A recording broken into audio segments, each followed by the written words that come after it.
It began without ceremony. No grand launch, no flashing headlines. Just an odd-looking, futuristic black vehicle quietly gliding through the streets of Mumbai one morning. No driver, no steering wheel, just a soft voice from within.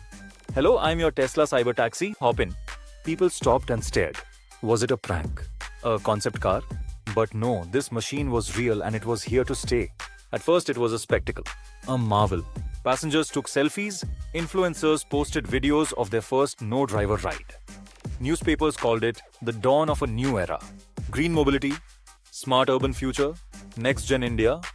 The buzzwords flew fast and proud. But in the slums and colonies, among taxi drivers, truckers and rickshaw owners, the mood was different. Confused, nervous, a creeping fear. They knew what was coming, even if no one said it aloud. The age of human drivers was ending, and the machines weren't knocking on the door. They were already inside. For years, Tesla had teased the idea of bringing its cutting-edge innovations to India. There were negotiations, tweets from Elon Musk, and photo ops with bureaucrats. But many dismissed it as talk. India, after all, was no California. We had bad roads, worse traffic, and a chaotic ecosystem that even local drivers struggled to navigate. Then in 2025, it happened. Without much fanfare, Tesla launched its cyber taxi program in 3 cities: Mumbai, Delhi, and Bangalore. These were the ideal test zones: cosmopolitan, tech-savvy, and already battling crippling traffic. But nobody expected the impact to be so immediate, so overwhelming. The vehicles were nothing like India had ever seen. Sleek, armored-looking electric pods with no visible driver, steering apparatus, or dashboard clutter. The doors opened with a hiss. Inside, seats wrapped around a minimalist interior lit by ambient light. An AI voice greeted passengers. It knew your name, your favorite route, your Spotify playlist, and even asked if you'd like the cabin cooled before entering. In a city where taxis often reeked of sweat, required arguments over change, and stopped mid-ride to refuel, the Tesla cyber taxi felt like stepping into the future. No bargaining, no awkward silences. No "meter nahi chalu hoga, meter won't work" conversations. Tesla had subsidized the rides for launch. A typical RS250 taxi fare cost just Rs99 in a cyber taxi. Smooth, silent, and faster than anything else on the road. In some parts of Bangalore, it even used special AI-prioritized lanes, courtesy of private deals with municipal planners. Tesla's AI was evolving daily. The cyber taxis learned how to handle potholes in Dharavi, buffalo crossings in Ghaziabad, and even monsoon flooding in Chennai. It adjusted routes using real-time traffic heat maps fed by a vast satellite and sensor network. It was not just keeping up with India's chaos. It was mastering it. Governments were thrilled. Pollution went down. Traffic improved. Investors cheered. Lobbyists pushed for faster expansion. "Why not roll this out nationwide?" they asked. "Let's go green." But while cities lit up with automated promise, in the shadows, millions of men watched helplessly as their futures dissolved. One silent ride at a time. The dream turns into a nightmare at first. The cyber taxis were a novelty. People waved at them in traffic. Passengers took selfies inside. Every ride felt like magic. But magic, like anything else, comes with a cost. And in India, it was the common man who began paying the price. It started with the auto rickshaw drivers. They noticed a subtle change. Fewer rides, longer wait times between passengers. At first, they blamed it on the heat, a festival, school holidays. But the pattern didn't go away. People were choosing cyber taxis, even those who couldn't really afford them. By the end of 2026, over 40% of urban ride-hailing traffic had shifted to cyber taxis in the cities where they were active. Auto unions started protesting, but nobody paid attention. Their voices were drowned out by the applause for progress. Ola and Uber drivers who had taken out loans to buy cars were now defaulting. The monthly income they once relied on had been halved or worse. Many sold their vehicles at a loss. Others returned to villages, broken and ashamed. Tesla's pricing model made it impossible to compete. With AI, there were no driver salaries, no overtime, no meal breaks. One cyber taxi could run 20 hours a day with only charging stops. Tesla called it efficiency. For human drivers, it was a death sentence. The layoffs spread like a virus. First cab drivers, then support staff, mechanics who serviced petrol cars, dispatch operators, parking attendants, petrol pump workers. A domino effect was underway. By 27, the writing was on the wall. Human drivers were being erased from the transportation equation entirely. But for millions of Indian families, it had opened the gates of hell. People laughed at first. How would an American AI deal with a holy cow sitting in the middle of an expressway? What would it do when 3 school children tried to cross a 6-lane road while a fruit cart was being pushed into oncoming traffic? How would it survive monsoons, potholes, and beggars tapping on windshields? But Tesla's full self-driving FSD software was no joke. It had been fed billions of hours of footage, much of it from India itself. Traffic cameras, smartphone videos, even old Bollywood chase scenes were mined to train the AI. Every narrow alley in Old Delhi, every chaotic turn in Chandni Chowk, every flooded street in Chennai. The machine watched, learned, and evolved. Because the cyber taxi didn't care about context. It wasn't afraid of hitting a sacred cow, because it had been programmed not to. It didn't question whether a policeman was real or fake. It simply identified uniforms and acted accordingly. While human drivers swerved, shouted, improvised, and negotiated their way through chaos, the cyber taxis calculated. They saw human behavior as data points, not emotions. A hand wave didn't mean thanks. It meant pedestrian assertive, reduce speed by 0.8 seconds. Taxi drivers, truckers, auto wallers, bus conductors, delivery boys, tens of millions of Indians have built lives on the back of a steering wheel. For many, driving wasn't just a job. It was the only path out of poverty. The only skill they had, the only way they could feed their families. In 2027, that path began to crumble. Self-driving vehicles don't just take up space on the road, they consume markets. One AI taxi running 20 hours a day can easily replace 4 or 5 human drivers. And these machines don't need rest, don't take sick leave, and never complain about working conditions. By 28, over 30 million jobs in transportation were wiped out. Gone. Gone were the long-haul truck drivers who used to travel the dusty highways from Punjab to Tamil Nadu, sleeping in dhabas and carrying stories across states. Gone were the private cabbies who used to work 14-hour shifts just to pay their children's school fees. And these weren't unskilled workers. These were experienced navigators of India's streets. They knew the shortcuts, the traffic signals that didn't work, the hidden gullies that Google Maps would never show. They knew their passengers. They were part of the living, breathing rhythm of the city. A wholesale annihilation of a working class who had powered India's growth for decades. Now left behind. Their hands still on invisible steering wheels, gripping ghosts. Surveillance on wheels. Every cyber taxi was equipped with multiple cameras, front, rear, side-facing and interior. High-definition lenses recorded everything. Faces, license plates, surroundings, conversations. Eye microphones picked up every spoken word. The software didn't just drive the car, it watched. At first it felt harmless. Security people called it. No more harassment cases. No more late-night safety fears. Parents praised the cyber taxi for tracking their kids in real time. But gradually the cracks started to show. Passengers were profiled. Where you went, when you went, who you traveled with, how long you stayed, how frequently you returned.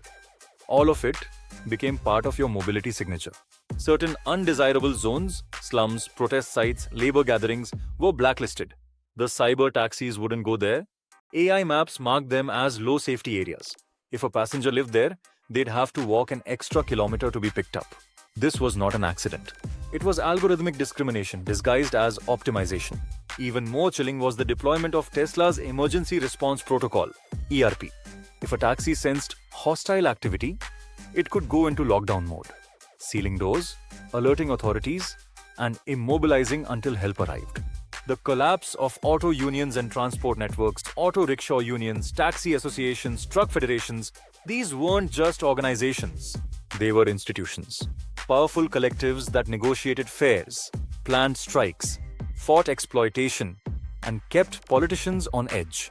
They were messy, loud, sometimes corrupt, but they were human shields for the working class. Tesla's self-driving fleet didn't need negotiation. It didn't care about fuel hikes, toll booth delays, unfair parking rules, or long working hours. There was no driver to protect, no staff to bargain for. The AI drove itself, maintained itself, scheduled itself, corrected itself. And so the very idea of a labor union became irrelevant. Adapt or perish, one state transport minister said coldly. And it wasn't just unions. The collapse spread through entire ecosystems that had been built around human transport. Petrol pump owners saw profits plummet as EVs bypassed fossil fuel stations completely. Auto mechanics specializing in combustion engines were left jobless. Spare part dealers shut shop, unable to sell anything to cars that self-diagnosed and self-repaired. Roadside dhabas, once buzzing with truckers on long routes, stood deserted as driverless cargo convoys passed without stopping. Toll workers were replaced by seamless AI-controlled tax deduction systems. Municipal bus services began replacing drivers with autonomous vehicles to cut costs. These new buses didn't strike, didn't demand pensions, and didn't stop for lunch. They ran on AI schedules, often prioritizing routes based on profitability, not necessity. As a result, routes to slums, low-income areas, and tribal belts were cut off, not efficient enough. Students in rural zones could no longer get to school. Daily wage workers couldn't reach city jobs. Pregnant women missed hospital visits because there was no longer a bus and no longer a driver who'd wait a few extra seconds for them to board.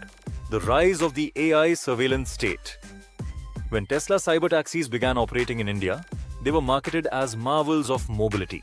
But under the hood, beyond the clean energy, the sleek design, and the talk of smart cities, something far more insidious was taking root.